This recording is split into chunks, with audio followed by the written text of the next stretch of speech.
Okay, so in this lecture, we are going to discuss some predictions of general relativity.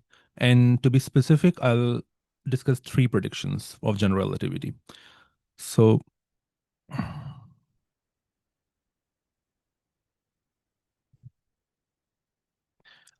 so I will discuss perihelion precession,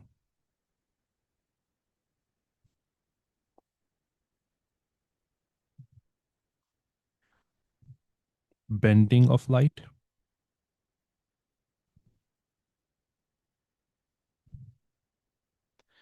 and something called, precession of gyroscopes.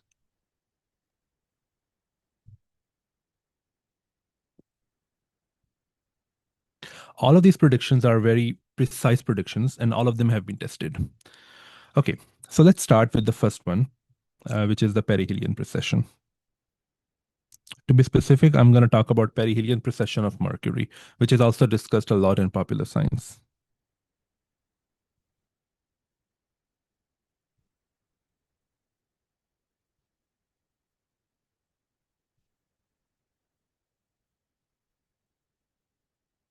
So, just to give an overview, what is the meaning of perihelion precession? We do know that using Newtonian gravity, we can predict that the planets move in elliptical orbits. So, if a planet moves in an elliptical orbit, something like this, the sun is at one of the foci. So, this is a focus of the ellipse, and this distance is called the perihelion, right? This distance is called the aphelion. Now, what happens is that when Mercury or any planet, revolves around the sun, it should not change. The position of the perihelion should not change in Newtonian mechanics. It should come back. So if you start from here, it should come back right here, which means that this point should again be the maximum distance from the sun. So this is the prediction of Newtonian mechanics. But it will turn out that in general relativity, if if Mercury or any other planet goes around the sun, then the perihelion doesn't end up at the same point where it started from. It turns out that it slightly shifts. So the whole orbit shifts a bit like this. And it continues to happen over and over and over after every circuit around the sun, right? So we are going to calculate what is the rate of this shift in the perihelion, right? So it turns out to be 43 arc seconds per century. If you don't know, then one arc second equals 1 over 3600 degrees, right? So we're going to calculate this prediction. Okay, so what are we going to do to calculate this prediction? Well, we are going to use the equations that we have already discussed in this course. But for all of the predictions that I'm going to talk about in this lecture, you will use some particular tool, right? So it's also a good opportunity for me to, introduce you to those tools. Okay, so let's start from the equations that we discussed last time in the last lecture. So when we were talking about, geodesic equations in the Schwarzschild geometry, we wrote down two equations. One equation came from the geodesic equation for phi, and the other equation came from the geodesic equation for r. So let me write those equations down. So this is tau. One of the equations was this. The other equation was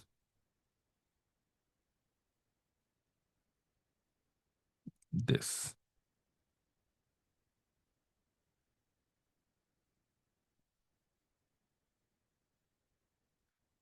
Okay. Now you can um, eliminate the tau coordinate because we just want to know how this distance, so this distance r, changes as a function of phi. Phi is the angle that goes around like that, right? So we don't need tau in our equations. So how can you eliminate tau? Well, actually, that's quite simple because you can just take this equation, and whenever you get dr over d tau, you can write it down like dr over d phi multiplied by d phi over d tau. But then use this equation, and therefore you will get L over R times dr over d phi, right?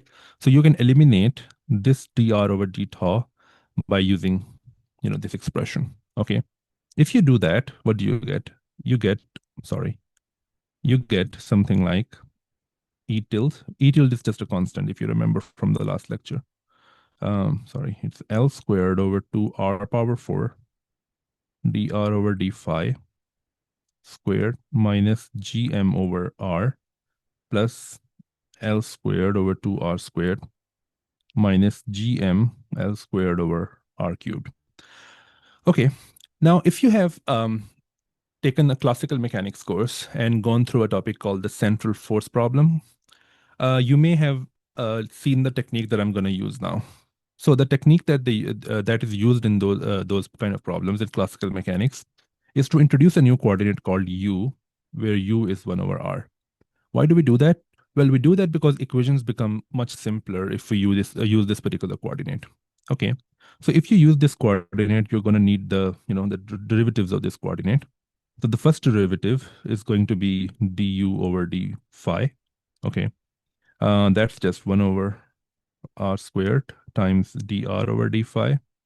But 1 over r squared is just u squared, right? So dr over d phi, which means that dr over d phi is just minus 1 over u squared du over d phi. Okay.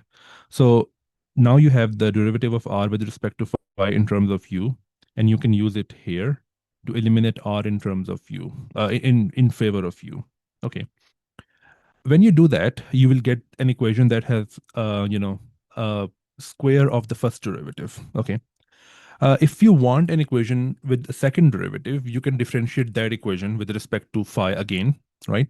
And then you will get an equation with the second derivative. So I'm going to skip one step. You can fill in the step. It's not that hard to fill in.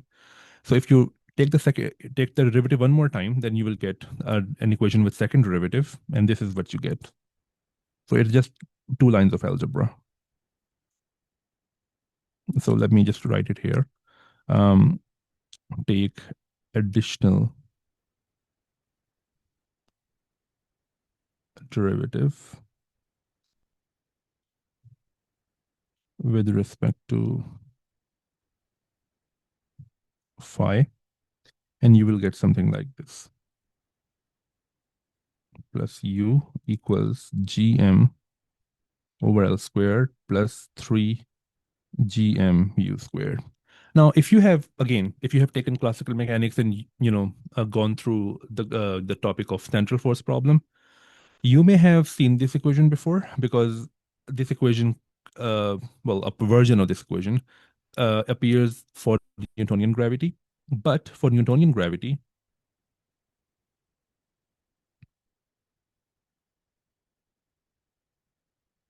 this last term is missing. So 3gm u square is missing. So this is an additional term that appears due to general relativity.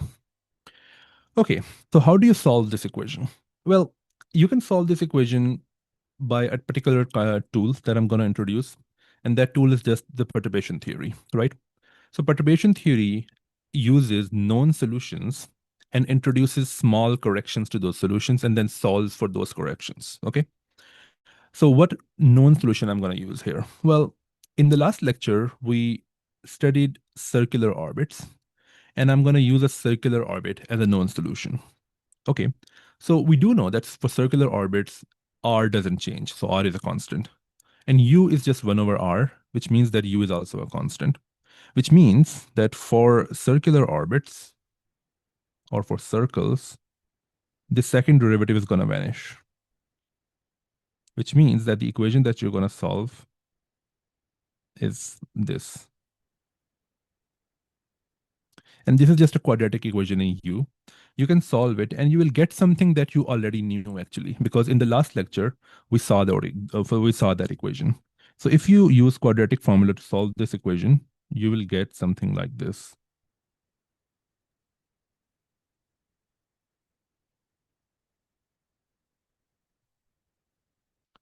So UC just means the solution, which is a circle.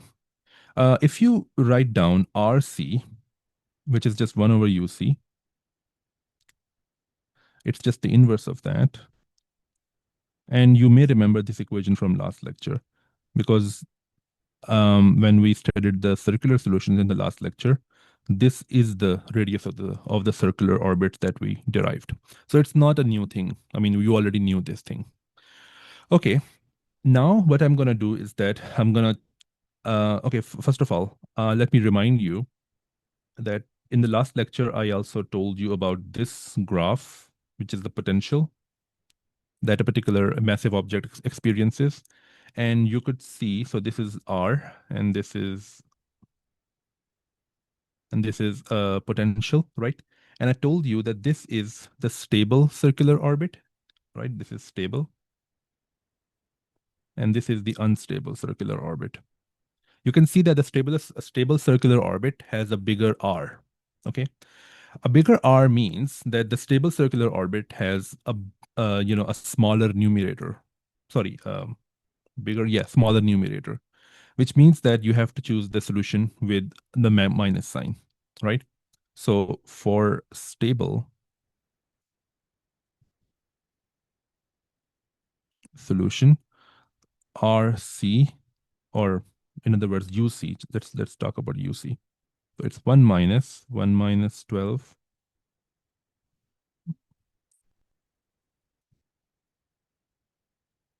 So this is the stable solution. Okay, so we're going to perform a perturbation around this solution.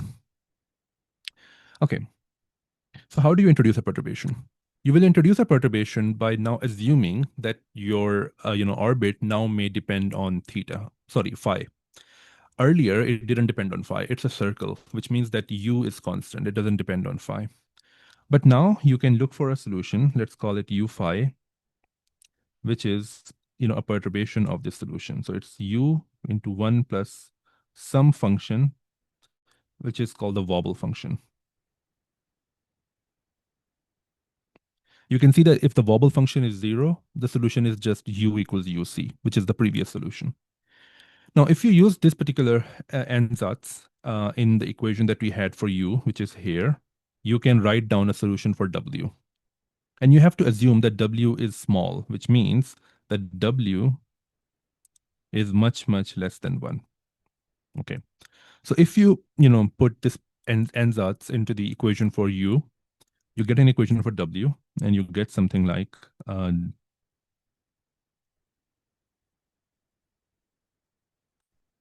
6 gm uc w plus 3 gm uc w squared.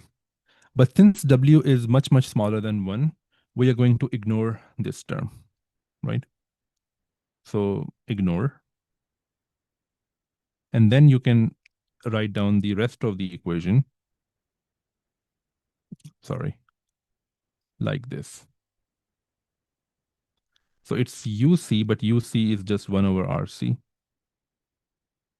right? Like this. Now, this equation is actually pretty familiar. This is an equation for a harmonic oscillator. If I remind you, the equation for the harmonic oscillator, well, let me just write y and x for independent and dependent variables. This is an equation for harmonic oscillator, right? And the solution for this equation is just A times cos omega, where this omega is just the frequency, the angular frequency, x plus some x naught. So if you use the same solution for this equation, so this is for harmonic oscillator.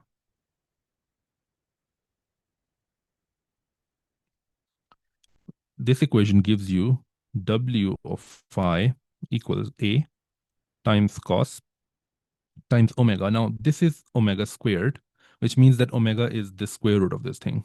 So which is 1 minus this thing's square root times phi plus some phi naught. Okay.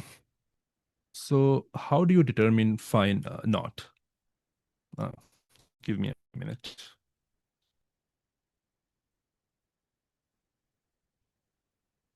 Now, you have to determine phi naught somehow, but before that, give me a minute. Wait a minute. Yeah, okay.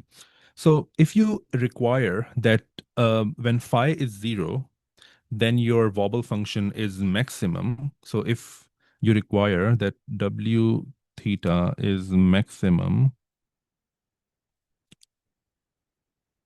at phi equals 0, then it means that the argument of the cosine should be 0 when phi is 0, right? So it means that cos of this whole thing should be 1 when phi is 0, right? Which means that phi naught should be 0. Okay, so it means that this is the solution that we are looking for.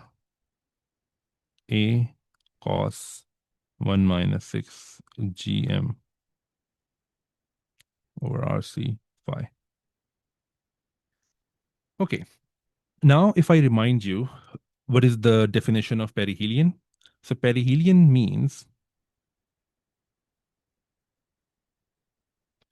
maximum R, right? And aphelion means minimum R. But let's talk about maximum R for now. Maximum R means minimum U, and minimum U means that the argument, you don't need to find A. So there's a question how to find A. You can't find A. You need to specify some initial conditions for that, but you won't need to find A for the calculation that I'm doing. Okay. So how to minimize U, by the way. So if I remind you, U of phi was this thing plus W, but W is found to be 1 minus 6 gm over RC square root phi. Well, let's use these brackets. Okay, so how to minimize U? Well, if you want to minimize U, you need to minimize this cosine function. If you recall, the cosine function is minimum when the argument is pi, right? But since it's a periodic function, the argument can be pi plus 2 pi n, right? So it means that, so this is the argument that I'm talking about, argument. So it means that the argument needs to be equal to pi plus 2 pi n, where n is an integer. N is an integer. Okay. Now, between two different perihelions, what should happen is that the argument changes by 2 pi, because if n equals 0, argument equals pi, sure. When n equals 1, that's the next, uh, occurrence of the perihelion. And for that, argument is 3 pi. So what I'm saying is that in two successive occurrences of the perihelion, the argument changes by 2 pi. Okay. So the change in argument, well, successive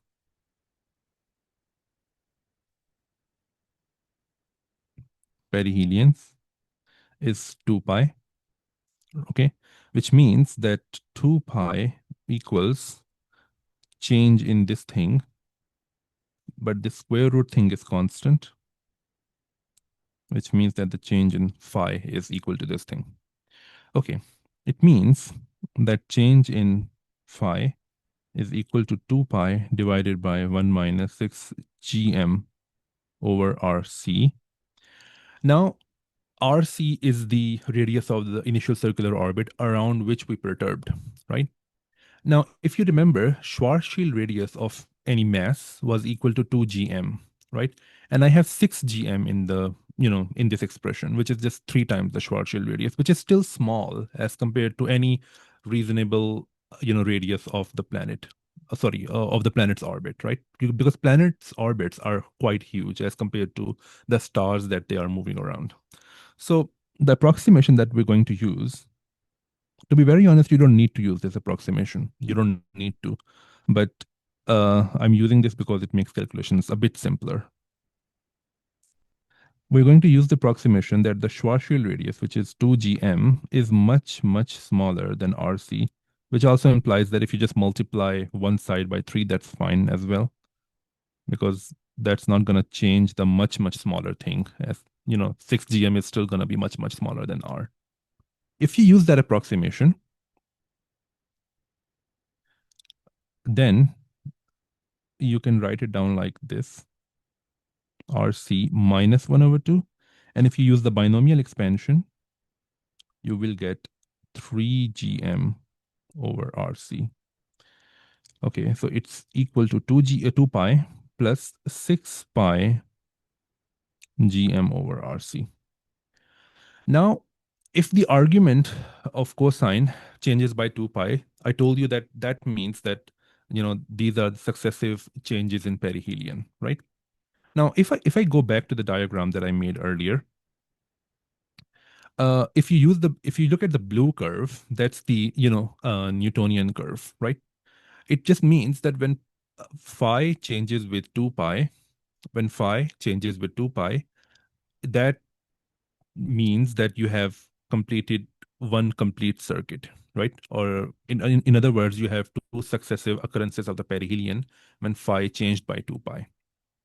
But if you look at the red curve, that means that you have this additional angle.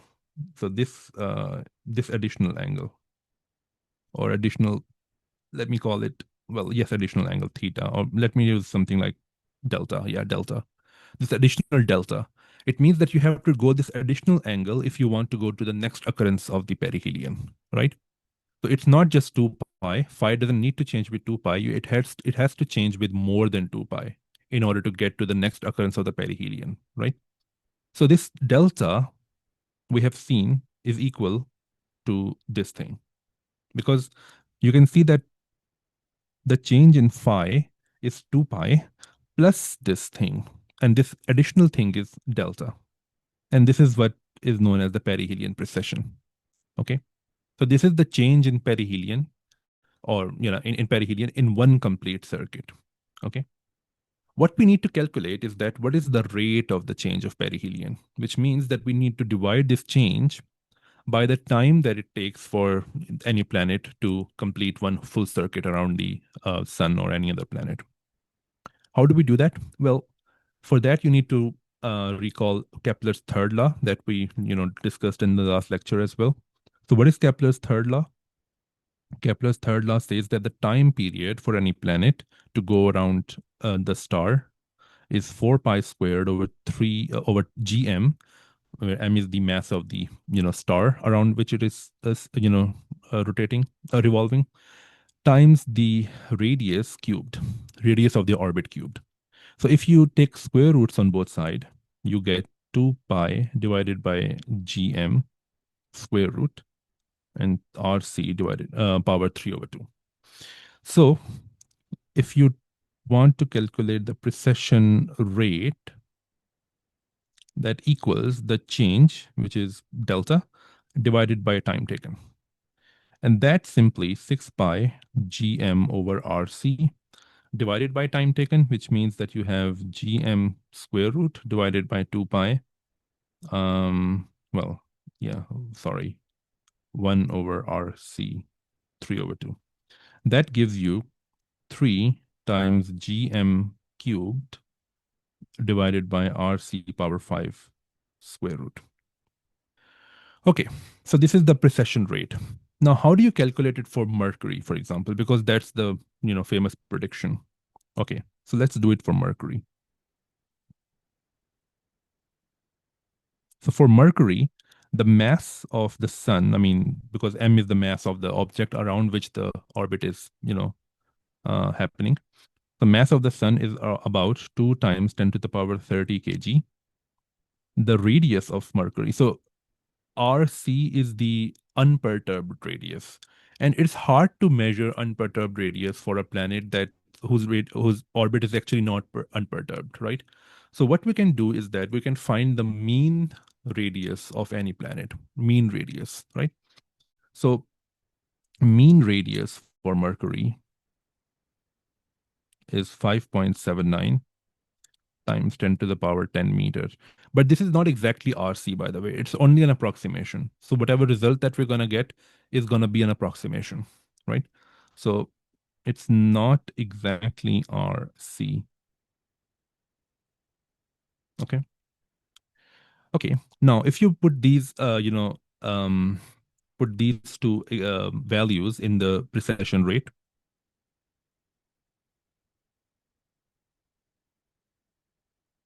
you get something like 43 arc seconds per century. You can just put in the numbers.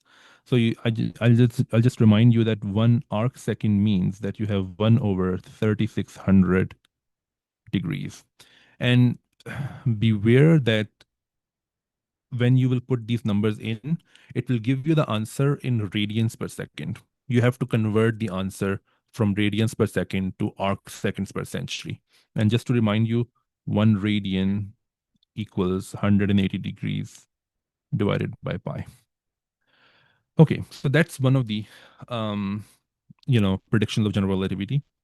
I will explain to you briefly that why this precession even happens. I mean, what contribution comes from the spatial curvature, what contribution comes from the time curvature. But before that, let's see if we have any questions. Okay. How to find? I think I answered that. Does the wobble only affects by the phi direction and not the? So I explained in the last lecture that in the Schwarzschild geometry, all the orbits happen in a fixed theta plane, and we can always choose coordinates such that the theta equals pi over 2, right? That's why we're not going to talk about theta changes because they don't happen. Okay. Okay, give me a minute.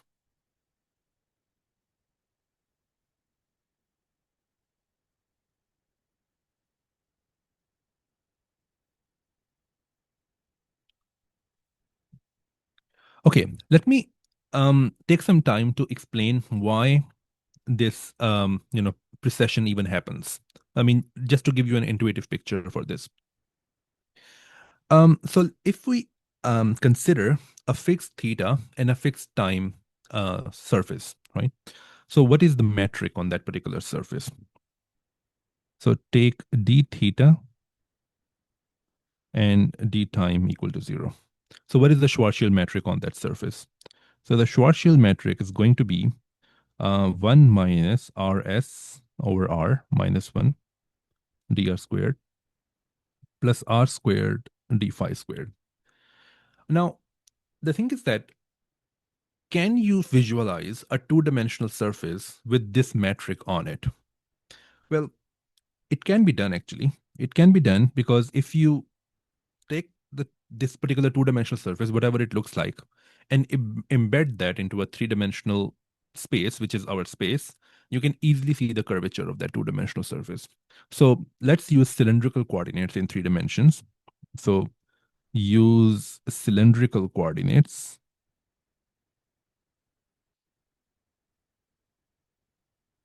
What are the cylindrical coordinates? They are r, phi, and z. Okay. And if you write down a surface which depends on these coordinates as follows, so it's z equals something like this.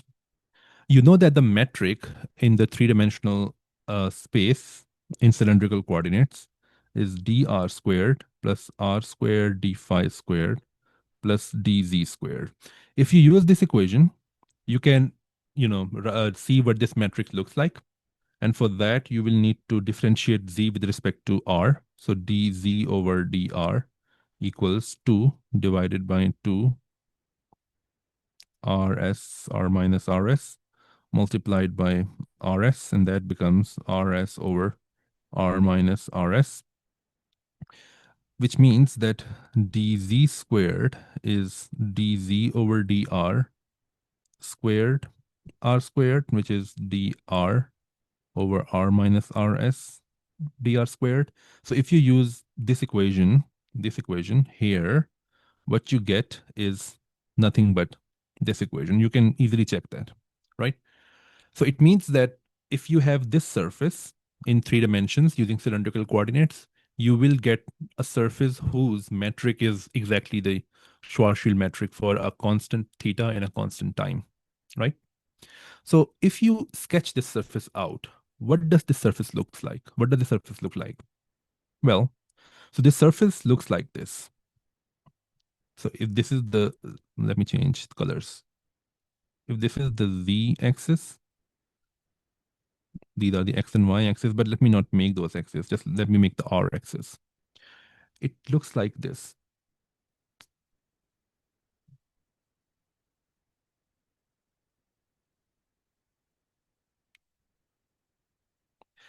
So this surface is ZR equals,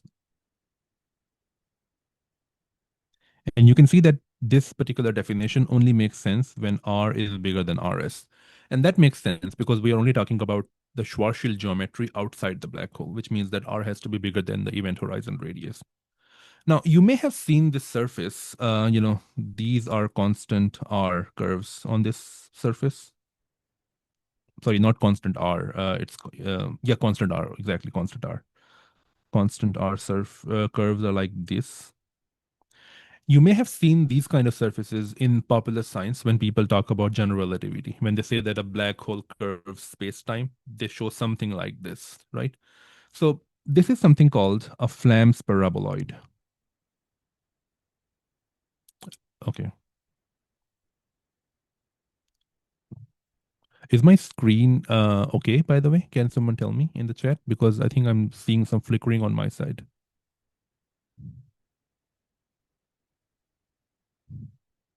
Okay, good. Thanks. So this is called Flam's paraboloid.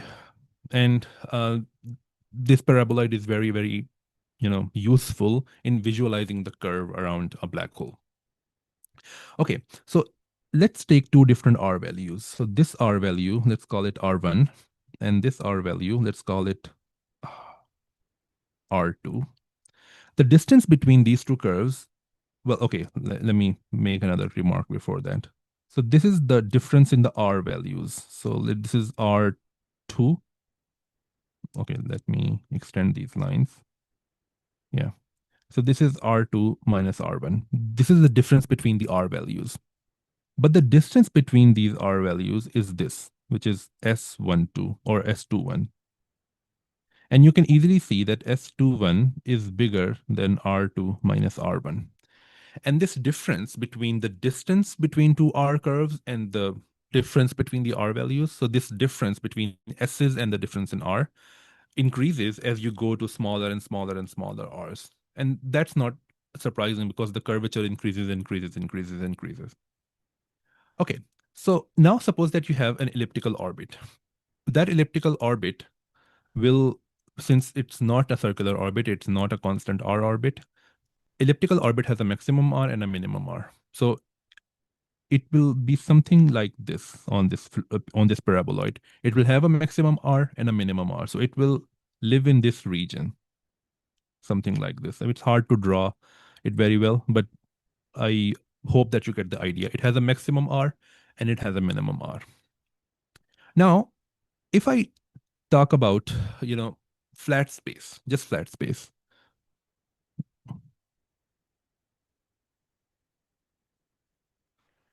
the circular orbit, or the elliptical orbit will look a bit like this in flat space, where the maximum R equals, well, a mean R equals R, capital R. Now you can see that this is a disk, right? It's a two-dimensional disk.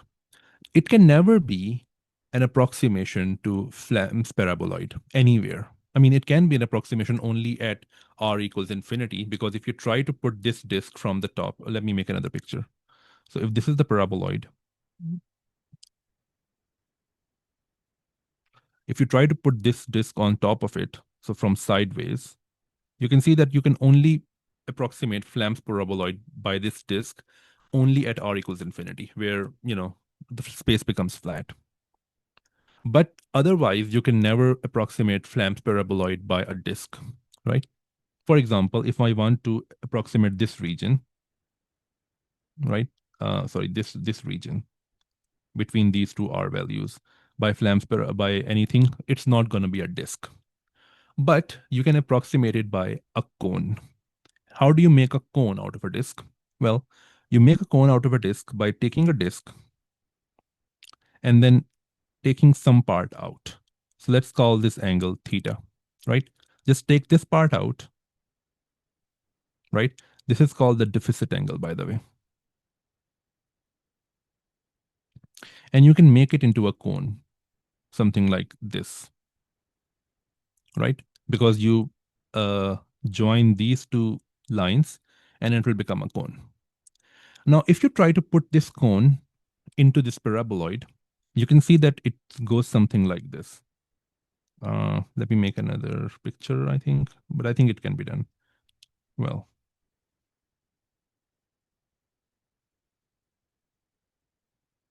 something like this. So you can see that it's still not an approximation to Flamm's paraboloid everywhere, but at some points here, so at here and here, it is an approximation to Flamm's paraboloid, right? I hope you understand this point because this point is very, very, empowering, and it gives you an intuitive understanding for why the perihelion precision happened. Okay. Now, if I go back to this cone, and if this distance is r, then what is this distance, this whole distance?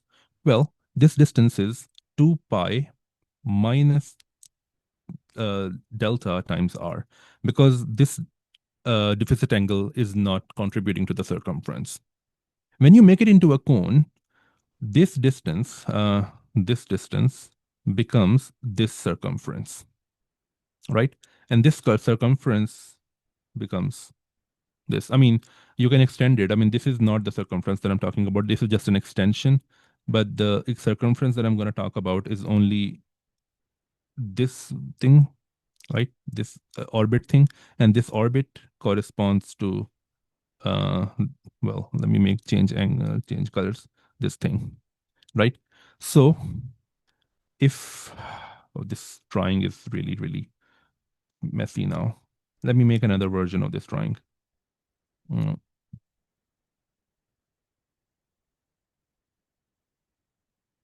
So if this distance is small r, and if this angle is alpha, then this circumference is also equal to 2 pi r. And r, as you can see, is capital R times cos theta, cos alpha. I hope you get this argument. And let me know if you didn't get this argument, because this argument is important to understand why this perihelion precision happened. Okay, now if you get this argument, then it's quite easy to see that that this delta equals 2 pi into 1 minus cos alpha. And if you see this alpha tells you what is the gradient of this line, right? And the gradient of this line is equal to tan alpha. But since this direction is z and this direction is r, this gradient is also equal to dz over dr at, whatever r we are talking about. Okay. If you use small angle approximation, then uh, you can see that alpha is almost equal to tan alpha. Wait 1 minute. Should I use this? Yes. And it's also equal to sine alpha. You can use this equation to write down that this is equal to uh, 4. Yeah, and this is equal to 2 times sine square alpha over 2. And this becomes 4 pi sine squared alpha over 2. But using small angle approximation, it becomes 2 pi alpha, right? And wait 1 minute. Yeah. So tan alpha equal to dz over dr. But we saw what dz over dr is here. It's rs over r minus rs. So it means that tan alpha is rs over r minus rs square root.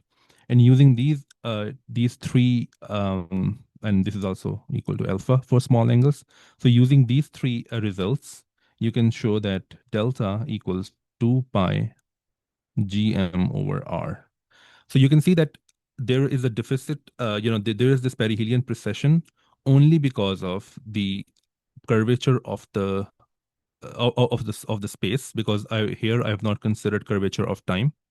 And the perihelion precession that you get here, which is this, you can see that that thing is 1/3 of what we had here, right?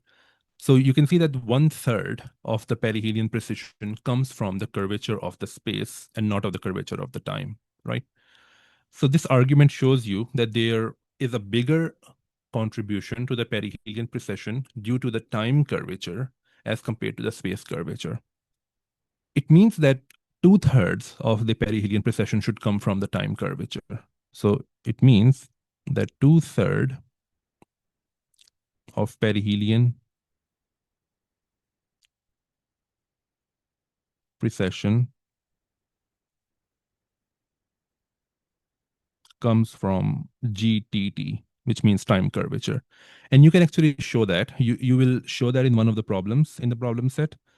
The way to show it is to use this hypothetical metric where you have curvature only in the time direction. So you can see that now you have flat space, but you only have curvature in the time direction.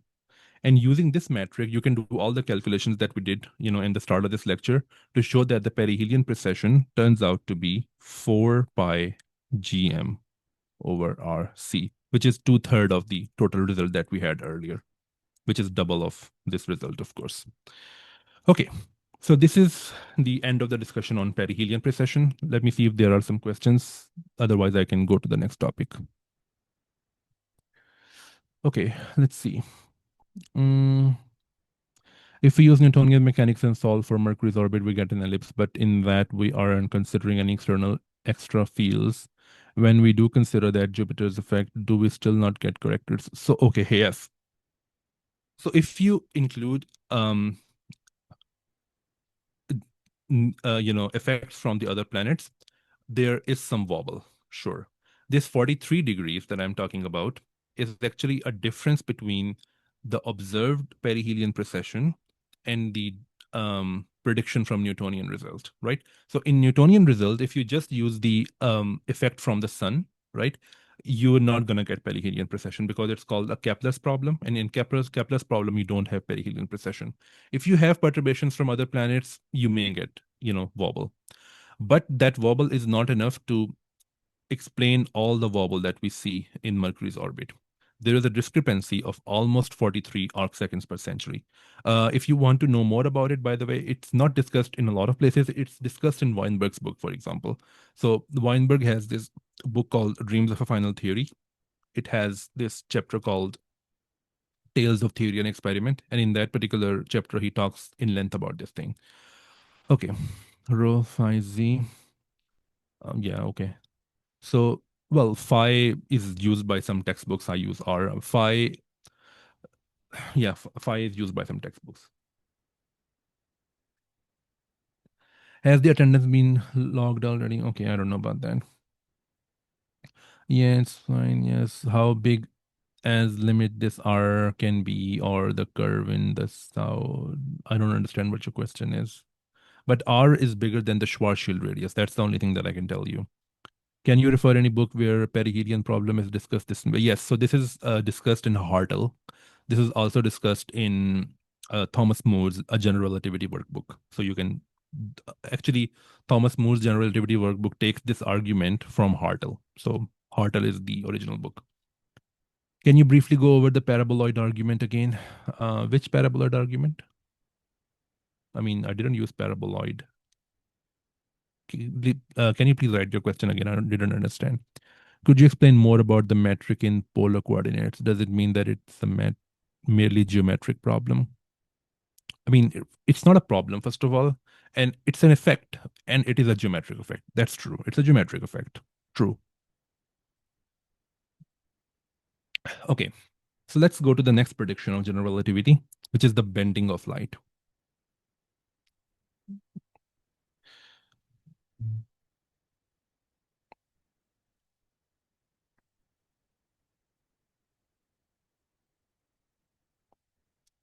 By the way, how much time do I have? Okay, good to know. Okay, so since now we're talking about light bending, we're going to use equations that are relevant for the photon. And we did discuss those equations last time as well. If I remind you from last lecture, we had two equations for the photon. One of them was this. So these are the equations that talk about the path of photon in the Schwarzschild geometry. And the other one was this 1 minus, I think I need more space for that. The other one is 1 equals 1 minus Rs over R minus 2 dr over dt squared b squared over r squared 1 minus Rs over R. So if I remind you, B is called the impact parameter. In other words, it's equal to the smallest distance between the gravitating object and the path of the photon, if there was no interaction, by the way. So if this is the gravitating object and the photon started like this from the infinity, and if there was no interaction, this is the impact parameter, B. Okay. Okay. Now I'm going to do the same thing that I did for, um, the previous problem. I'm going to introduce a new coordinate u, which is 1 over r, and write equations in terms of u and phi. So the same things. So first of all, I'm going to eliminate eliminate t. How do I do that? Just like last time. So here you have dr over dt. So dr over dt, write it down like dr over d phi times d phi over dt, and then use this equation to eliminate d phi over dt, right? So the third next thing is to introduce this coordinate u, which is 1 over r, and write equation in terms of u and phi. Okay, when you do that, you get this equation du over d phi squared plus u squared equals 1 over b squared plus 2 gm u cubed. You take this derivative, take the derivative of this equation with respect to phi, and you get 2 du over d phi uh, d squared plus 2u du over d phi. This is a constant, so it's just 0. So this becomes 6 gm u squared times du over d phi, and du over d phi cancels from both sides, and you divide by 2, and you get something like this. 3 gm u squared. Okay, now if there was no gravitating body, so if this thing with mass m didn't exist, right, what would happen? So if mass is 0, it implies that d squared u over d phi squared plus u equals 0. You can again see that this is this true? Yeah, it's true. So you can again see that it becomes a harmonic oscillator equation, right? So u, let's call it u, yeah, it becomes something like this cos of, phi plus phi naught. So if we want this thing to happen, which means that in this direction where phi is 0, photon is at infinity, which means that u equals 0. So it means that at phi equals 0, we want u to be equal to 0. That means that 0 equals uc cos 0 plus phi 0. But phi 0, it, it means that phi 0 has to be equal to pi over 2, right? Which means that u equals uc cos phi plus pi over 2. But that thing is nothing but sine. So this is sine phi. Okay. You can see that this also accomplishes the fact that so in this direction, phi equals pi over 2, and r is again equal to infinity, which means that u is again equal to 0. And you can easily see that if you put phi equals pi, sorry, this is not pi over 2, this is pi. If phi equals pi, then u is equal to 0, which means that r equals infinity, right? Okay, so this is the solution if there was no gravitating mass, right? So this is the path of the photon from infinity to infinity. from theta, sorry, from phi equals 0 to phi equals pi. Okay. If you include the, gravitating body, then what? Then again, you have to use the perturbation method. Okay. So you use this perturbation, u phi, which is equal to u times sine phi plus some wobble function. Okay.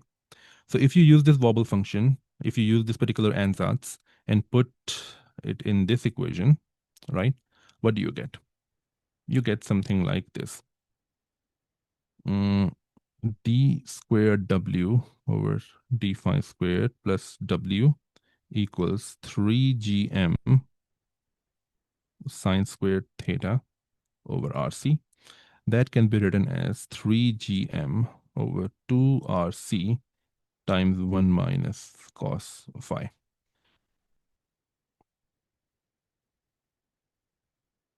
Now, if you are good at differential equations, you will immediately see this equation and say that this is the equation for a harmonic oscillator.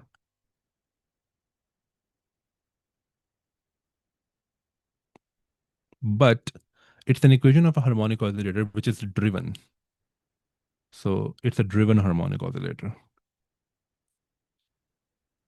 Driven harmonic oscillator means that there is an external force that is being applied to the harmonic oscillator. And this right-hand side tells you what that force is, right? So if there is a right-hand side that is made up of trigonometric functions, so which is the case here, the ansatz for the solution includes those very trigonometric functions, right? And that particular ansatz solves the equation. So since you have a constant thing here and a term which is proportional to cos of 2 phi here, the ansatz for the solution should be some constant, which we call A, and some other constant, which we call B, which is proportional to cos of 2 phi. Okay. Give me a minute. Okay, I think that's fine. No, wait. So you can put this ansatz, you can take the second derivative. The constant term, of course, goes away. That gives you minus 4 cos 2 phi. Okay. So this is the second derivative, by the way. So if you use the second derivative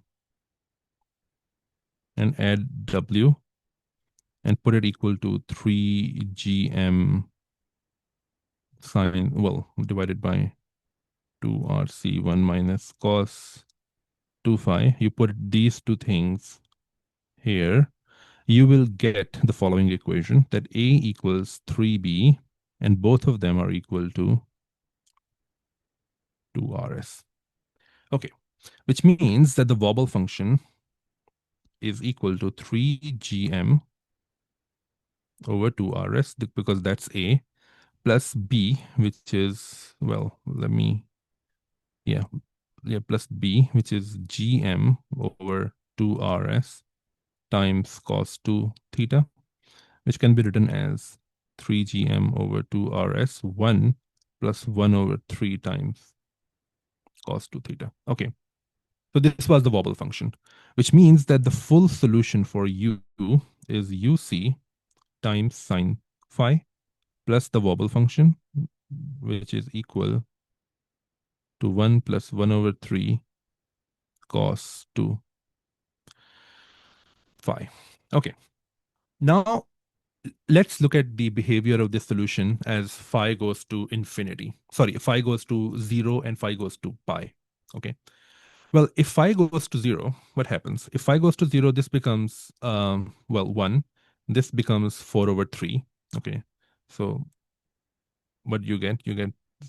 So this becomes 0, of course. So 0 plus 3gm over 2rs times 4 over 3, which is not 0. That's the only takeaway from here. It's not 0 anymore, which means that 1 over r is not 0, which means that r is not equal to infinity anymore. That's strange because that was the case for the unperturbed solution. So it means that with the gravitating mass, on, the path of the photon is not like that. It's a bit like this.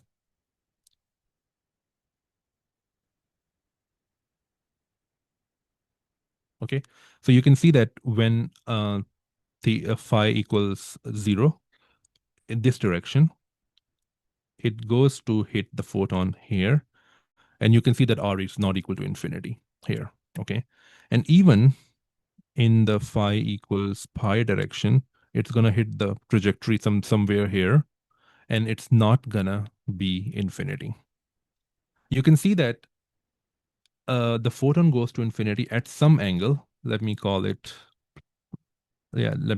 delta over 2. I'll tell you why I'm calling it delta over 2.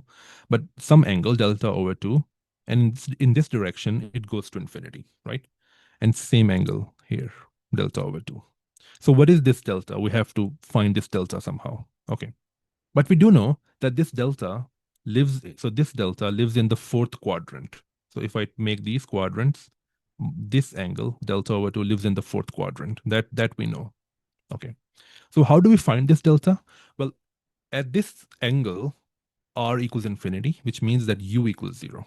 Okay. So you take this solution of u and put it equal to 0 and find what phi has to be. But since we're talking about a perturbative solution, our solution should be closer to the unperturbed solution, which means that whatever this delta is, although it's not 0, it should be small. It should not be big, because if it is big, then it's not a perturbative solution, because the unperturbed solution had delta equals 0, which means that it had this trajectory, right? Okay. So we're going to use the fact that the solution for phi when u equals 0 is going to be closer to phi equals 0. Okay. Okay.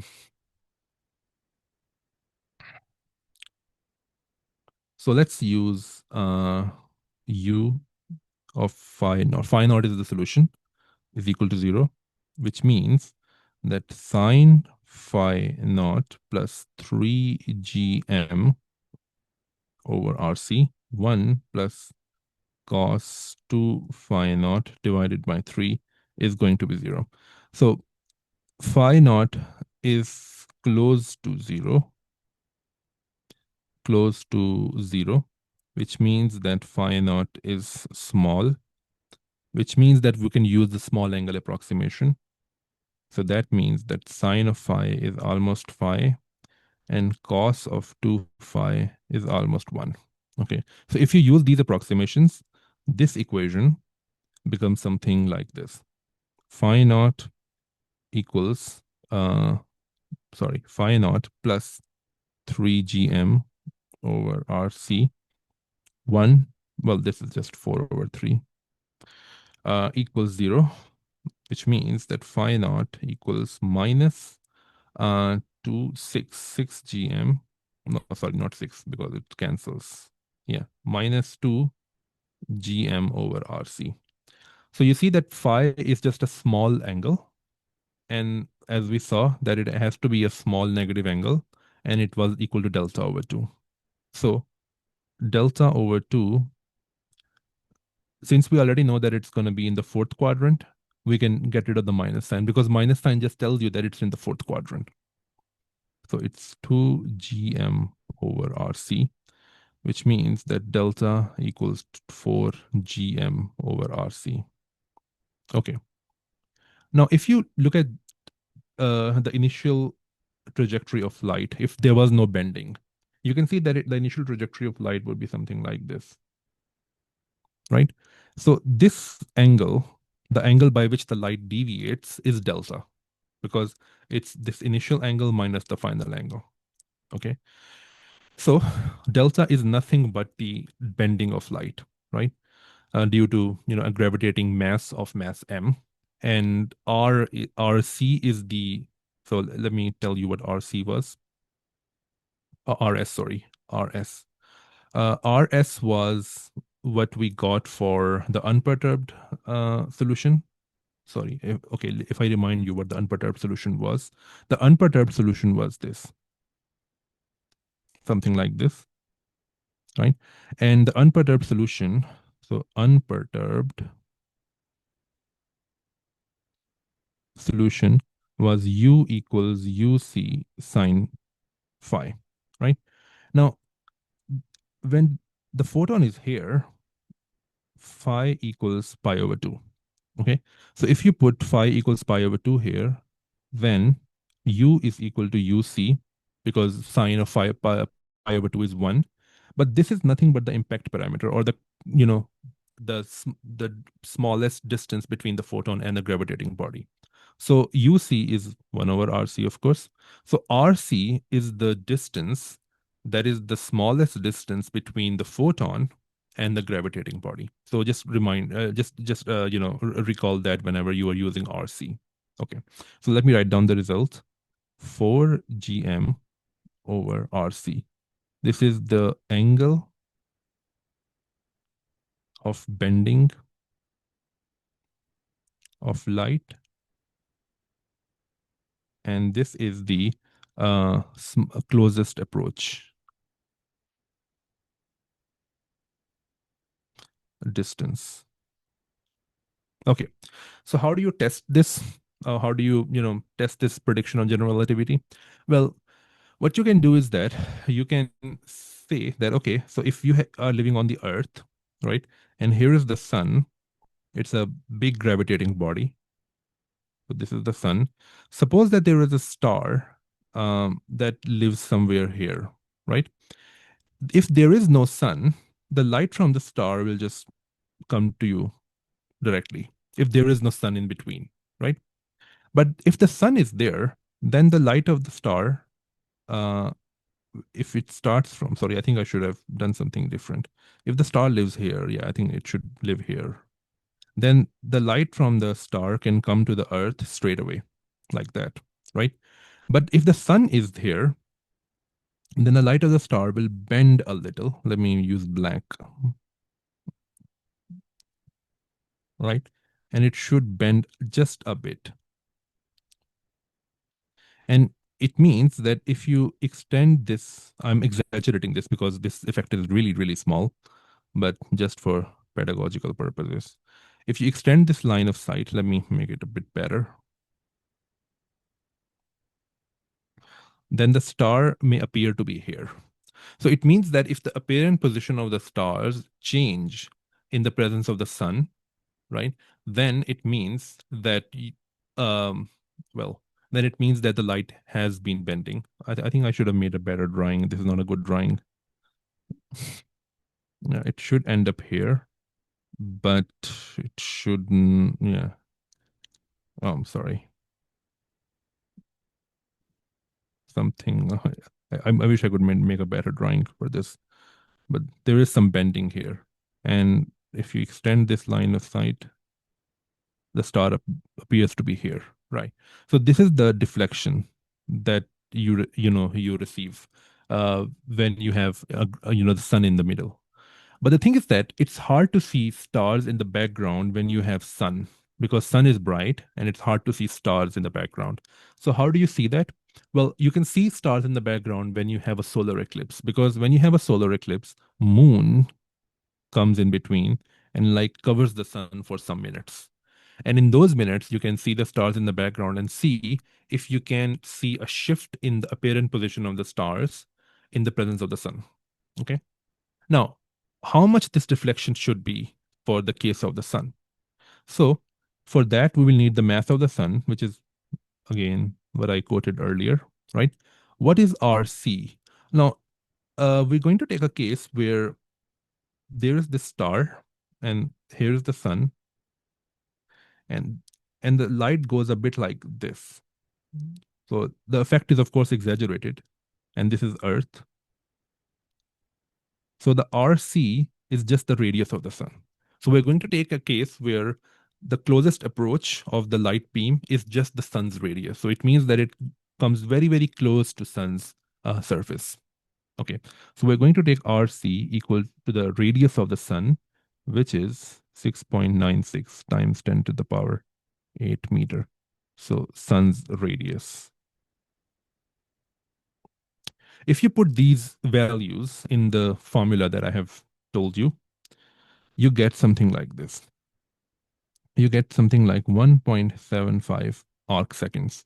And again, I must remind you that one arc second is 1 over 3600 degrees. You can again see that this is a very small deflection, and it's hard to measure, right? Okay. Now, this particular prediction was made by Einstein in the 1910s, right? And the thing is that one of the first kind of successful measurements of this particular effect was done by Eddington and his collaborators in the 1919.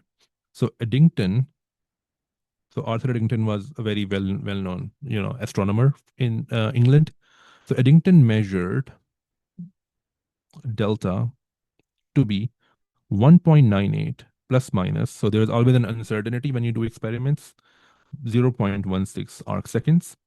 Now, this particular um, measurement does include 1.75 in the uncertainty, which means that it does include Einstein's result and it does confirm Einstein's result, but it excludes two things. So it excludes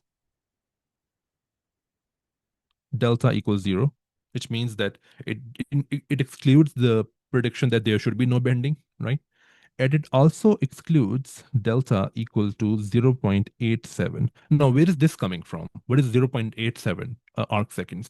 Well, there were some calculations that people did using Newtonian mechanics, and they also assumed this following naive assumption. They assumed that mass of a photon is equal to energy of the photon divided by c squared, which is not correct, of course, because photon doesn't have a mass. But using E equals mc squared, some people, use this particular mass, I mean, in air quotes, mass of the photons, and did some calculations to see what the deflection should be, and they got this number, 0.87 arc seconds. But this result is excluded by Eddington's measurement because in these bounds that Eddington have found, 0.87 doesn't exist. Okay. So Einstein's prediction was again vindicated. Okay. So if before I, why is it exactly half? That's a very good question. I wish I could tell you, in detail because there is a very good answer for that, but we don't have enough time for that. But the thing is that even when Einstein predicted this, he got it wrong the first time. He actually got half of the result, right? Because there was an extra factor of two that should come in his calculation, but it didn't come. Um, and then he corrected it later. But yes, it's exactly half for a very good reason. Here's the thing: you can you can actually predict this number just by using Einstein's equivalence principle. So the principle where you know that free fall is just like having no gravity at all, right? If you use that particular principle and calculate how much light should bend or light should appear to bend, right? As a function of acceleration that you're experiencing, this 1.75 is something that you can predict from there as well. Um, and there is an extra factor of two that you have to include there. Probably that's why this extra factor of two appears in Einstein's calculation, but not in Newton's calculation. But yeah, it's an interesting problem that why is it exactly half? I'm not exactly sure, but there are some explanations that I can give, but it will take time. But okay, let's see if we have other questions. Can't we solve for the path of light rays by using Jurassic equation? Yes, it's very hard. I mean, you can solve it. I'm using approximations because they make calculations easier and quick. Otherwise, you can solve the equation exactly. You can solve it numerically, for example. I mean, if the equation is very hard to solve analytically, but you can solve it exactly. Sure, it's just very hard. I mean, not very hard. I will not say very hard, but it's hard. For example, let me give you an example. If you just wanted to solve for this equation, right? When when u is zero, you can see that you solving this trigonometric equation exactly, it takes some time, right? Um, because you have two trigonometric functions and you have to solve for phi naught. You have to express cos in terms of sine squared because you do know that cos of 2 phi equals it equals 1 minus 2 sine square phi. and you have a sine here, you have a sine squared here. So it becomes a quadratic equation. So you can solve it. It's not that you can't solve it. You can solve it, but you don't need to because the approximations that we are making are relevant for the numbers that we are trying to get. So you can solve it exactly, of course. Okay, so let's go to the last prediction that I'm going to discuss, and this will take the most time. So I hope that I have enough time to discuss this. Let's see. I think I can complete it. But before I can tell you what that prediction is, I will need to introduce some new set of tools, and it's one of the most intriguing things about general relativity.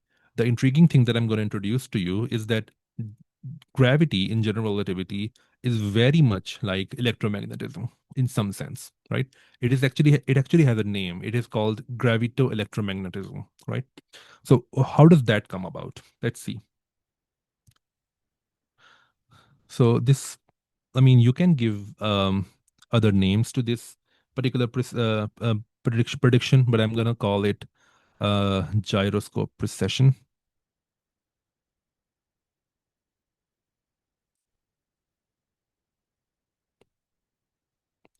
So in order to discuss this prediction, I'm gonna remind you of some of the things that we discussed in the second lecture that I gave, where I introduced you to weak field approximation, right? So just gonna quote some results from that discussion. If you want to review that discussion, you have to see that lecture.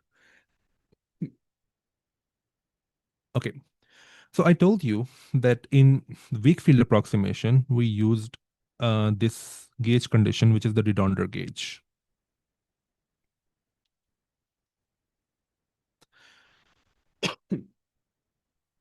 No, -1/2.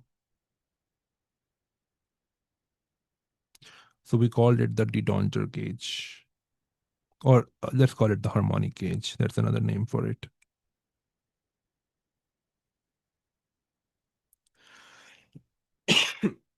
And I also told you that Einstein's equation becomes something like this,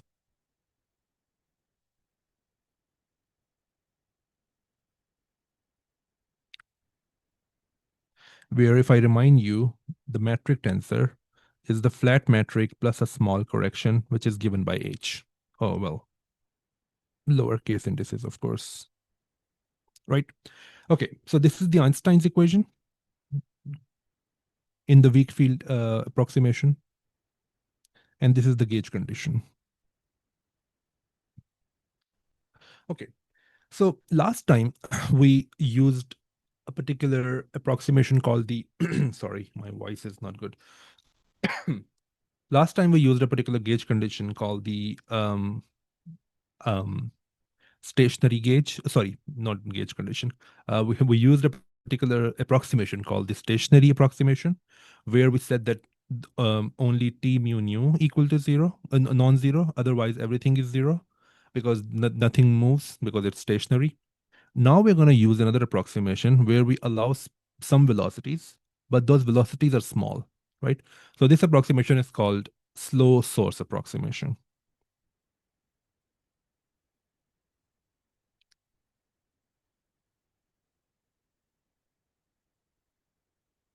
So if I remind you, T mu nu for dust was rho naught u mu u nu.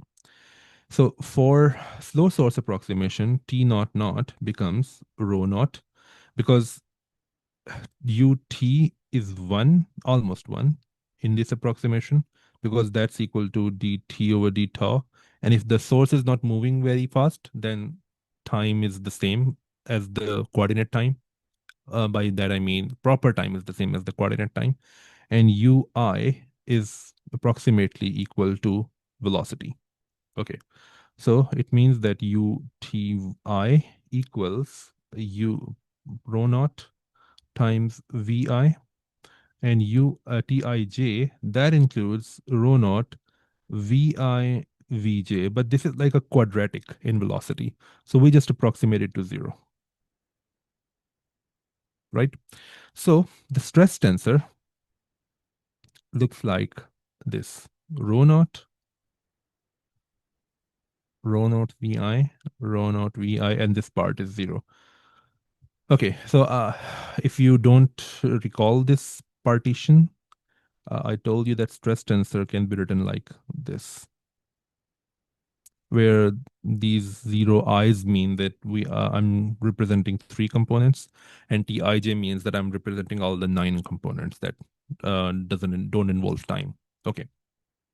Now, can I calculate t? Well, t is just this, and that's equal to t naught naught minus t this thing. But this is zero for the stress tensor. So it means that it's equal to minus t naught naught, but that's equal to minus rho naught. Okay. That means that t mu nu minus 1 over 2 t, this thing, equals um, rho naught. You can calculate that using the results that I told you earlier. So I'm going to miss some elementary details. Otherwise, I do steps, but right now I don't have enough time. So that's why I'm just skipping some steps. They're elementary. They're not hard to do. And this part is eta ij times rho over 2. Now, why did I calculate this thing? Well, I calculated that thing because it appears here in this equation. Now, how do you solve this equation? Well, I discussed this in the last lecture that I gave you.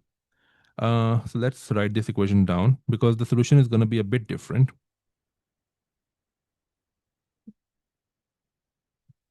16 pi g t mu nu minus 1 over 2 t eta mu nu.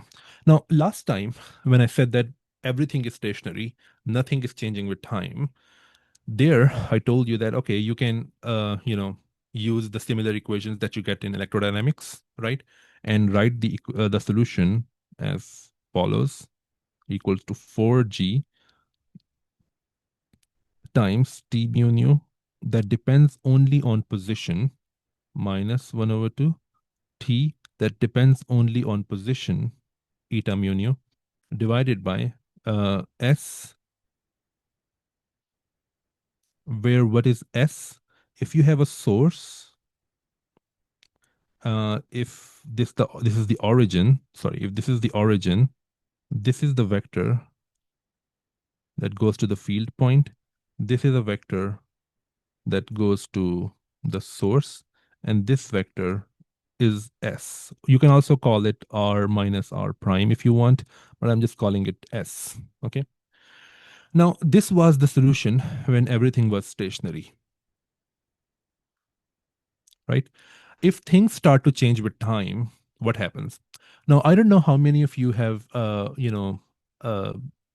well, how many of you have studied electrodynamics to the point where you include time-dependent fields.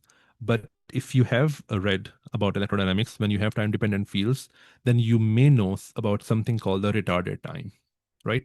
Retarded time is the time that involves the consideration that it takes some time for a change to come to you. For example, if there is a change that happens here, the field here, let me call it red. So if something happens at the black point, which is at the source, right, the field at the red point is not going to change instantaneously, of course, because effects don't travel instantaneously. It will take some time for the change to arrive at red point.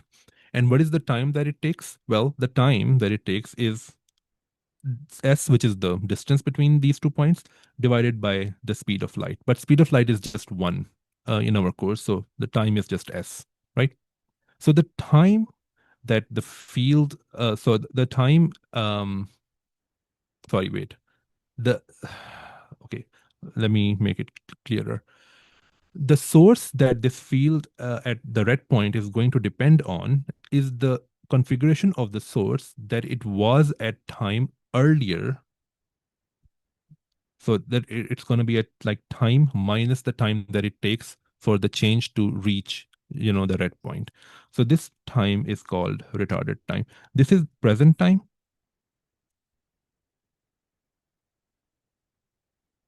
And this is the time taken for the change to reach the field point. So TR is the time that okay, it's hard to put in words, but the thing is that T minus TS is the time that the source looked at which the source looked like when wait, it's hard to describe in words. I mean, I don't know why it's hard to describe in words. But the thing is that, okay, so if this is the present time, the the time that the time for which this field is going to be constructed is the time that is the retarded time. I don't know how to describe in words, but let me know if you don't get this point. Because the thing is that if this is the present time, if something happens at time t equals t naught, for example, okay, the change that happened here will take some time to reach here, and it will reach here at time t naught plus s, right? Therefore, if we have to tell what this field depends on, it depends on the source configuration at t naught. Therefore, to get this time, what we do is that we take the present time, which is t naught plus s, and we subtract s, and therefore you get t naught. Therefore, you can say that, okay, this is just the retarded time. Retarded time is the present time minus the time that it takes for the change to come from the source to the field point. Okay. By the way, this point is not very important in our calculations, but I wanted to make this point clear. So the only change that happens in this solution is that you have the same solution, but you have time dependence, but you have retarded time. Sorry, this is T mu nu.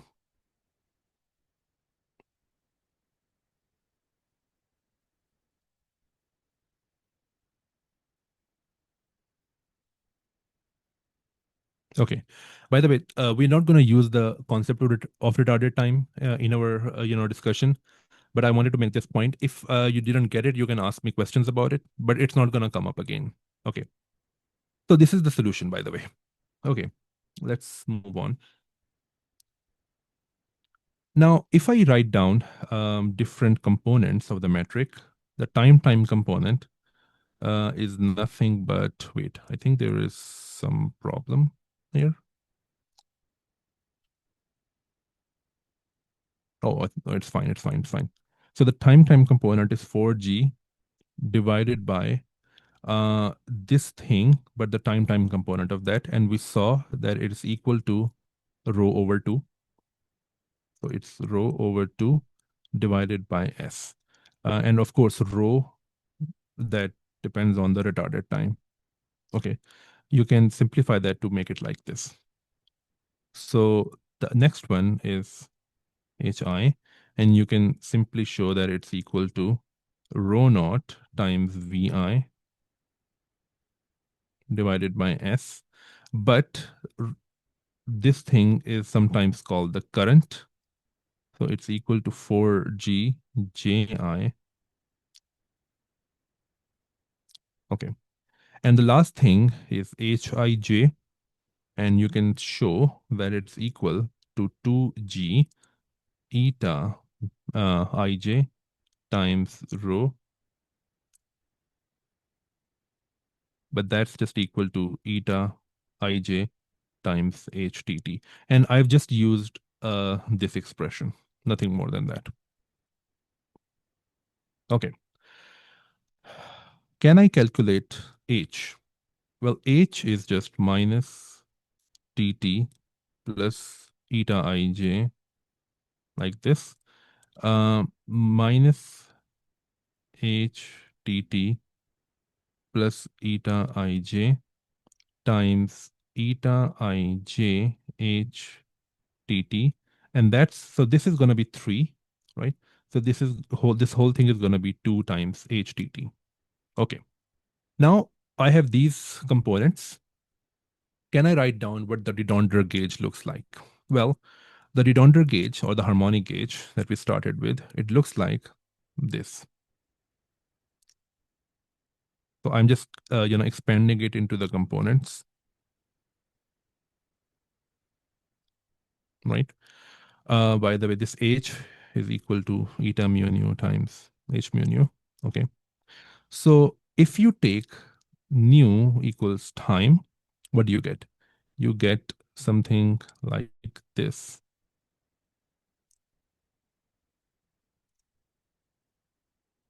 right? And you have the components given in terms of, these things, but you don't have to use them, by the way, because we will define new quantities. Okay. Now this thing, just remember that this thing is equal to minus this thing because the metric tensor has a negative component for the time coordinate. Okay.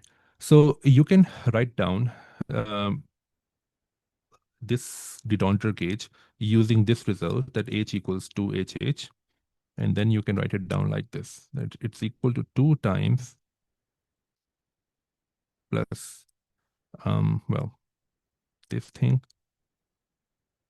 something like this. Now, I'm going to introduce new quantities now. If you remember from our lecture on the Schwarzschild, on the weak field approximation, I told you that HTT looks like a potential, right? I'm going to call this potential, G, phi G. So in the previous discussion that we had in the weak field approximation, I showed you that HTT behaves like the gravitational potential. It's still the gravitational potential, but now I'm giving it an extra, subscript. Okay. So I'm going to call HIT, and I will explain in a second why I'm doing this, but I'm going to call it minus 4 AIG. If you use these new definitions, then this de Dondter gauge becomes something like this. It becomes, well,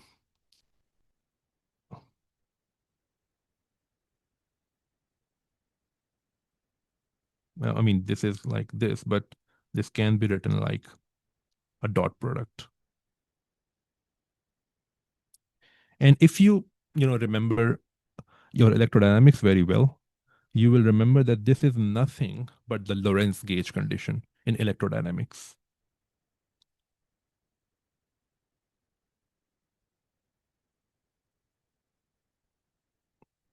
And I may remind you that we are not doing electrodynamics right now. We're doing gravity. So how does this pop up? I mean, a result that looks very much like electrodynamics. How does that pop up in gravity? Well, that's what we're going to investigate because it goes further. So, okay, so to push this analogy, we can define electric and magnetic fields. I mean, in air quotes, gravitational electric fields, or sometimes called the gravito-electric field. We do know how to define them using, potentials because that's how you do it in electrodynamics. Okay, and do the same thing for the magnetic field. We do know that for the magnetic field, we can define a magnetic field using the vector potential. Okay, and if you use these new definitions, you can see what happens if you put them in this equation. Wait 1 minute. If you put them in this equation, in the Einstein's equation, and you use this result that, wait, if you use this result, right? So what do you get? So that's one of the homework problems for you because it's instructive to work these out.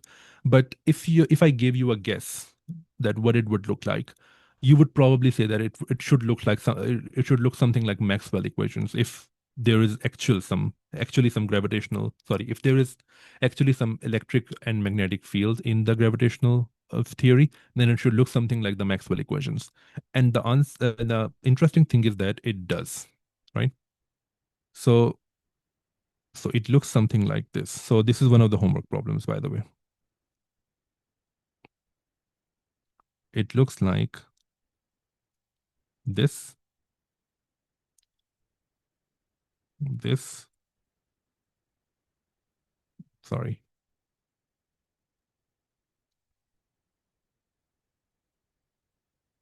Well, this. And the last thing is, well, let me write it down in a different line. Mm, well, minus 4 pi G J plus. Now, you may say that, okay, it does, these equations look like Maxwell equations, right? But there is this additional negative sign here, and there's additional negative sign here. Is that surprising? Actually, it's not surprising because, of course, gravity can't exactly be like electrodynamics. Why? Because in electrodynamics, like charges repel, but in gravity, like charges attract, right? Because if there are no different charges in gravity, there's only one kind of charge, which is mass or inner energy, and they attract, right? So this negative sign just tells you that like charges attract in gravitational theories, and the same thing here.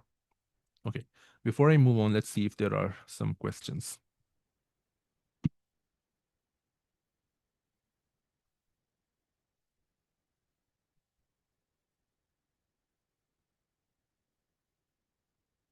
Okay, I think we can get gravitational wave in the same way we got EM wave from. Yes, yes. So these techniques are involved sometimes in gravitational. I mean, there are some gravitational wave calculations that you, here's the thing. You can do any calculation in general relativity without using any of the stuff that I'm talking about, right? But these, equations make the stuff easier, make the calculations easier, right? So yes, these techniques can be used in the calculations using involving the gravitational wave as well. That's true. Okay. Okay. So let's move on. So if I remind you, last time when we discussed, the weak field approximation, I also wrote down the geodesic equation, right? So if you start from the geodesic equation,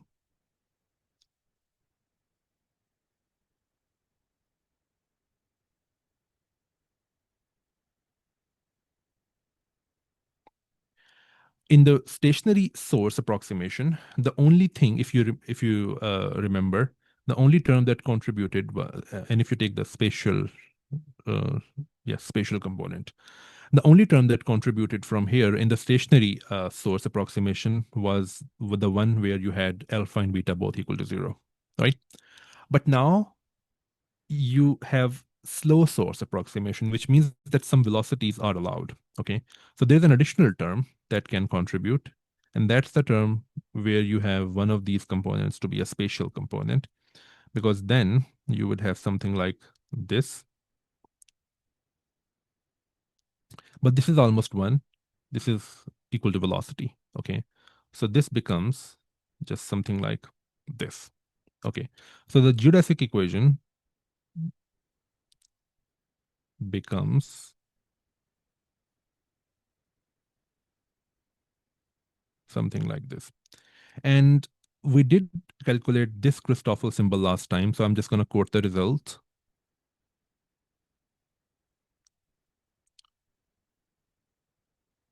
And you can calculate this other Christoffel symbol using the fact that the fields are not time dependent.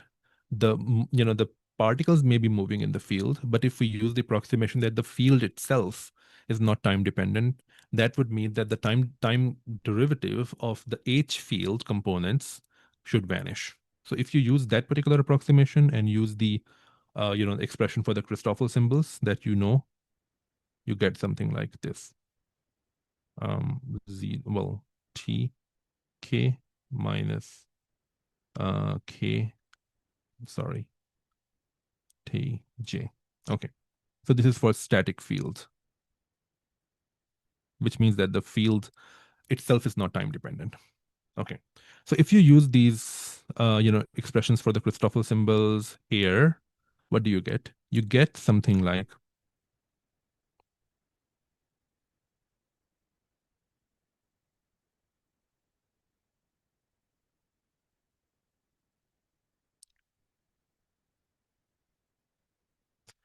well, times this thing, right? This thing here.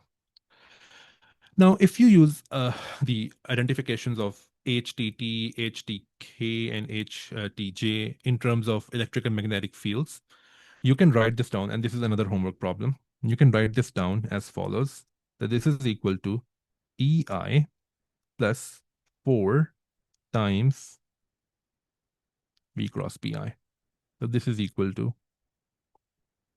this. If you multiply both sides by m, which is mass, you get something like this. Now, again, if you remember from electrodynamics, this formula looks a bit like Lorentz force formula, but there are some differences. So this is Lorentz force formula. It tells you what the force on a particle is due to electric fields and magnetic fields, right?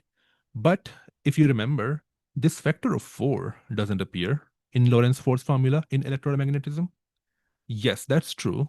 It means that the difference, one of the differences between gravitomagnetism and electromagnetism is that magnetic force in gravity, whatever that means, or in other words, gravitomagnetic force is 4 times larger as compared to its electrical counterpart.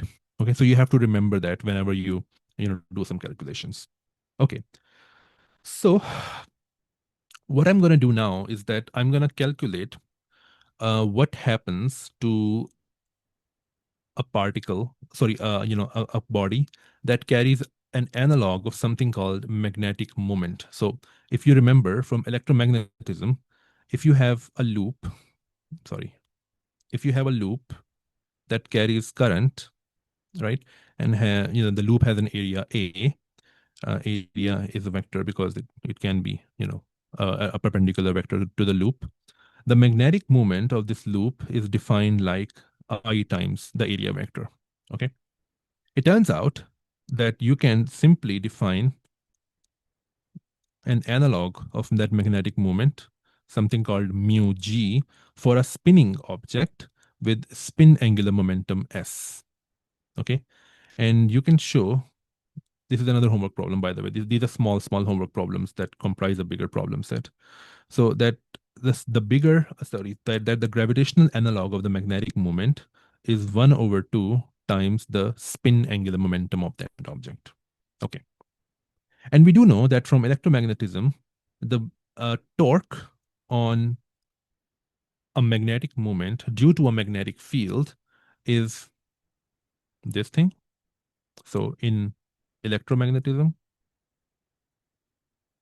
if you want to write down an analog of this equation in gravity, I will call the torque tau g. That will be equal to mu g, but it will not be multiplying, or it will not be taking a cross product with b, because as you remember in the Lorentz force formula, the magnetic force or the magnetic field in the in the gravitational case is 4 times larger. So the analog of that equation will involve 4 times bg. Okay. Okay. So we're almost done. I'm just going to introduce one more thing, and then we can write down the last prediction. Now, we do know that in electromagnetism, if you have something that has a magnetic moment mu, that something generates its own magnetic field. Okay. And there's a formula for that. You may have come across that formula in electromagnetism. That formula is equal to this. So mu naught over 4 pi r cubed times 3, something like this, uh, right? Where if this is the, r vector that goes from the origin to any field point, r hat is just the unit vector in that direction. Okay. What is the formula for, a spinning object with gravitational magnetic moment mu g with spin angular momentum s? Can you write it down? Well, let's see what you get. So you have bg. Now you have to take into account two things. One thing is that if you look at the Maxwell equations, here you should have had mu naught, because in Ampere's rule you have mu naught times j. But you can see that mu naught has been replaced by 4 pi g. Okay. The other thing is that there are these minus signs, right? If you look at this minus sign that comes with 4 pi g times j, what does that mean? It means that, so in electromagnetism, when you have, a current carrying object, to determine that what direction the magnetic field is in, you use the right hand rule. This minus sign tells you that now you have to use the left hand rule. Okay. So there will be an overall minus sign whenever you write the magnetic field due to a source. Okay. So these are two things that you have to keep into mind. So one thing is that mu is replaced by 4 pi g. Okay, so let's write 4 pi g instead of mu. Divide by 4 pi r cubed, but that 4 pi cancels. So you have g over r cubed. And then you have an overall minus sign. Okay, everything else is similar. You only have to change, mu to mu g. Okay, but you do know that mu equals angular momentum divided by 2. Okay, we will use that result in a moment. Now, what are we going to do is that suppose that you have Earth here, right? Earth is spinning, which means that it has a magnetic, it has a spin angular momentum, which means that it has, well, uh, you know, uh, a gravitational magnetic moment. We're gonna assume that there's a gyroscope here. A gyroscope is like a top. It like rotates. It has its own spin angular momentum. That let me call it zeta. Okay. We're gonna assume that there's a gyroscope here, a small gyroscope, which revolves in this direction, which means that its spin angular momentum is in this direction. Okay. And what are we gonna do is that we're gonna see if this angle, if this axis of this, of the zeta changes due to Earth's electromagnetism. In more precisely, because of Earth's gravitomagnetism. Okay. But before we do that, let me remind you how the effect of the gravitation of the magnetic field acts on anything that's spinning. So, um, if I remind you that the analog of the Newton's second law for rotational objects is that tau is equal to change in angular momentum, right? It means that if you have some, wait, give me a minute. Yeah. So if you have some magnetism, if you have some magnetic field, something like this, and if you have a spin angular momentum like that,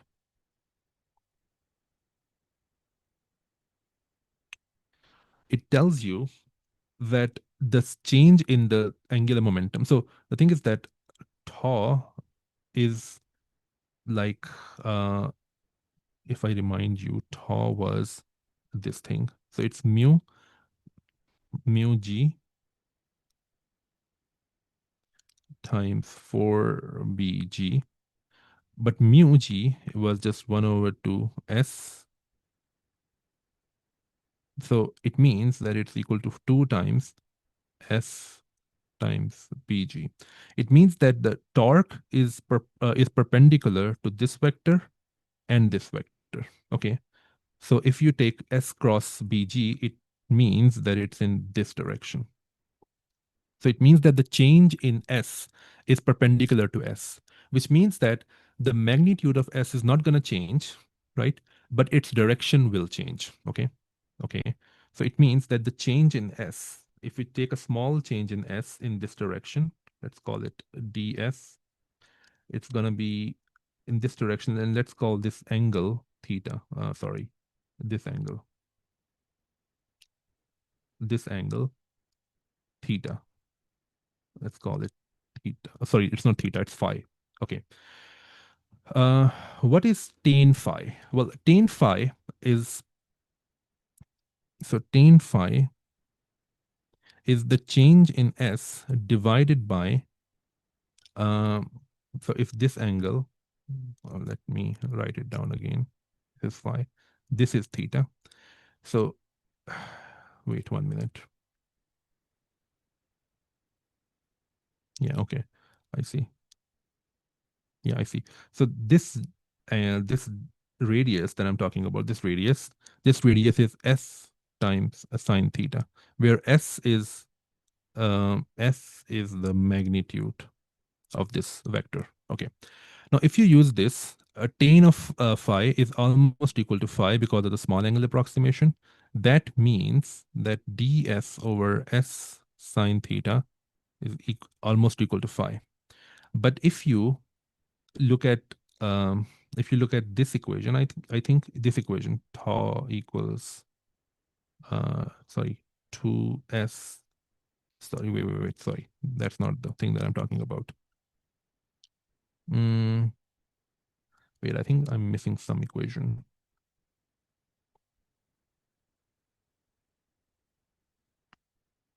Yes, yes,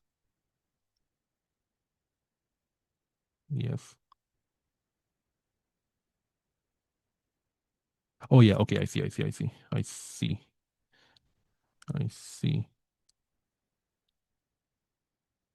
Yeah. Okay, I see. So if you use these two equations, ds over dt, but it's also equal to 2s cross this thing, and you take the magnitude of this equation, so just the magnitude becomes something like this. The magnitude of this thing, as we know, is s times bg times the angle between them. Sorry, sine of the angle between them, which is 2 times sine theta, which means that ds over s sine theta equals 2 bg times dt. Okay, yeah, that's true. So it means that this thing is equal to this thing, which means that phi is equal to 2 times bg dt. I think actually I should have taken this phi to be d phi because it's a small angle. So it's a small angle, tan of d phi. Yeah, that's better. Okay, it means that d phi over dt is 2 times bg. But this is only for the magnitude, by the way. So phi is the precession angle. So it tells you that if you have an angular momentum, uh, right, that precesses, which means that it, goes around that magnetic field in this circle, and the rotation angle is phi, and sorry, the rate of this angle to change is given by 2 times bg. But this is only for the this is only for the sorry, this is only for the magnitudes. Okay. Now the thing is that if you look at this change, if you use your right hand rule, you can see that this corresponds to an angular velocity that's downward. If you use your right hand rule, you will see that this corresponds to an angular velocity that's downward. So it means that it's in the opposite direction of b, right? So it means that if you want to write down this equation in a vector form, that equation tells you that d. So if you want to call it a vector somehow, let's call this vector uh, omega. It's equal to 2 times bg, and this vector is called the Lens-Thirring vector, or Lens-Thirring precession vector. Precession. Okay. So we're going to calculate what this is for a gyroscope, where this B comes from the rotation of Earth. And how do we calculate that? We calculate that using this formula, but we will use some simplifying assumptions. Okay.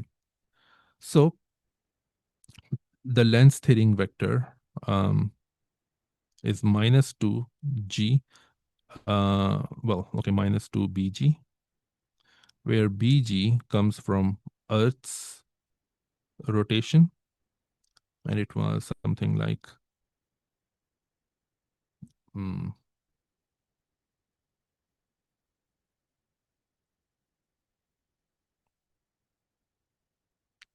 something like this. Okay. Now, what is the simplifying assumption that I'm going to take? So suppose this is Earth. It has this angular momentum.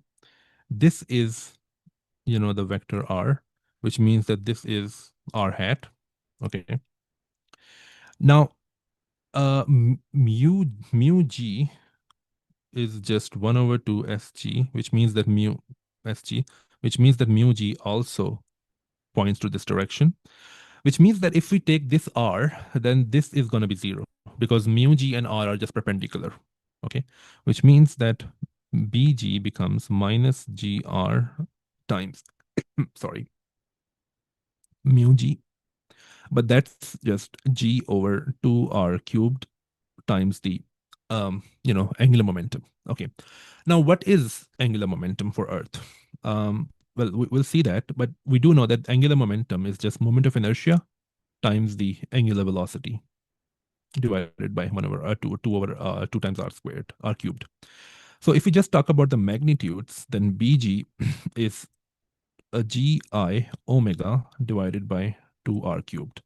This is the magnitude for bg for Earth. And if you look at the Lance-Thirring vector, just look at the magnitude. So we ignore the minus sign. That gives you 2 times this thing, 2 times bg, which gives you gi omega cubed. Okay, so this is what you're going to calculate. But for that, we need to calculate moment of inertia for Earth.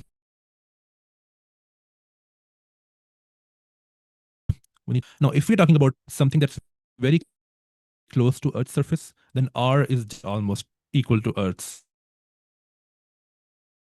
radius. Okay, the 6.4 times 10 to the power 6, I think.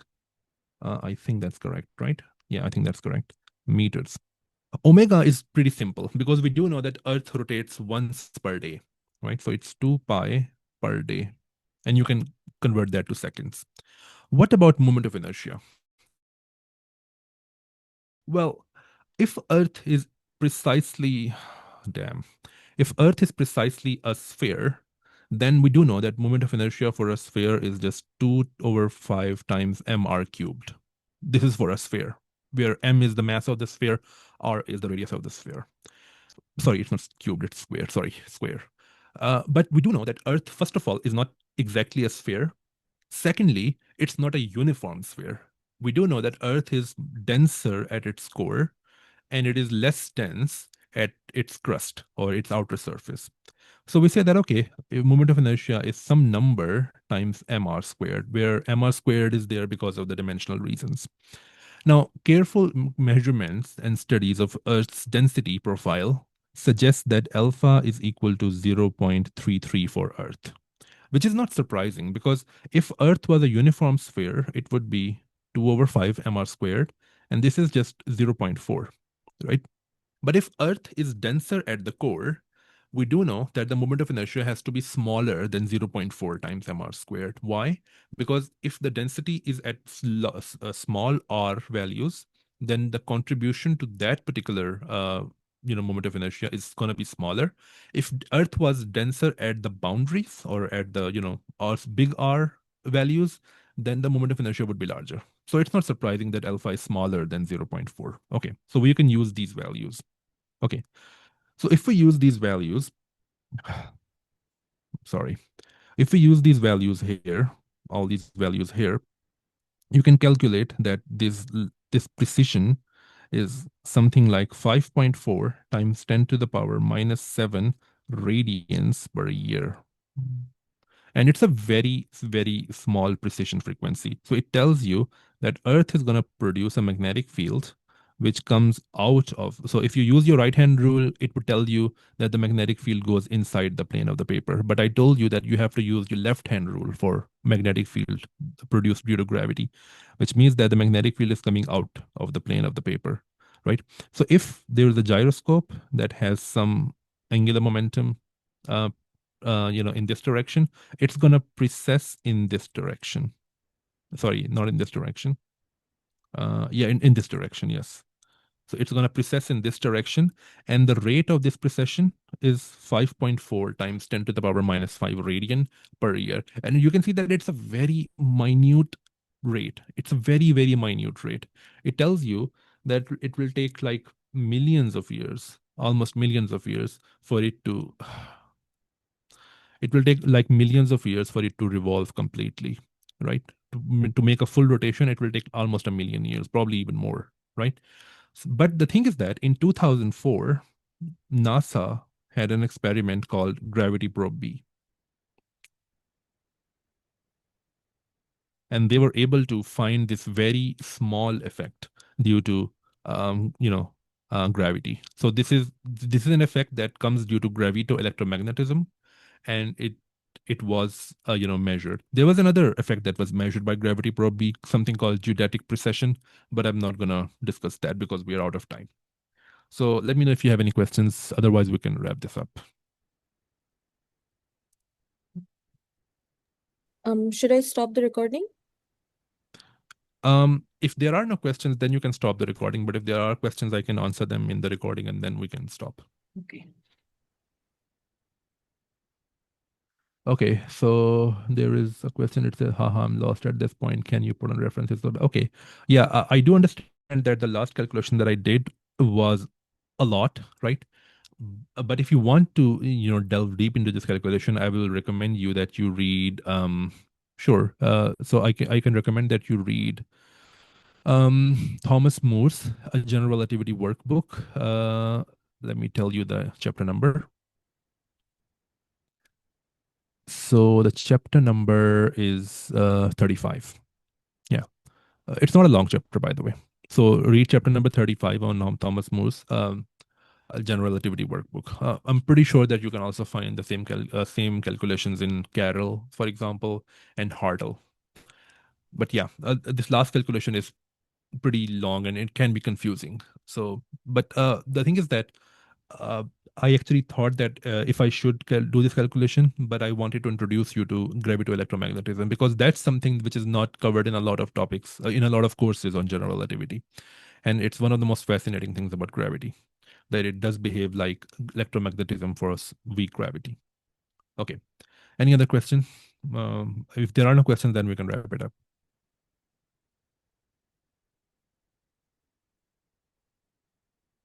Okay, it seems that there are no other questions, so I think we can wrap this up. Thank you Thank so you. much for the exciting lectures. And this will No wrap up problem. the session. So we are very honored to have you here and for the My insightful. pleasure. My So pleasure. I'll stop the recording now if there aren't any other questions. Mhm.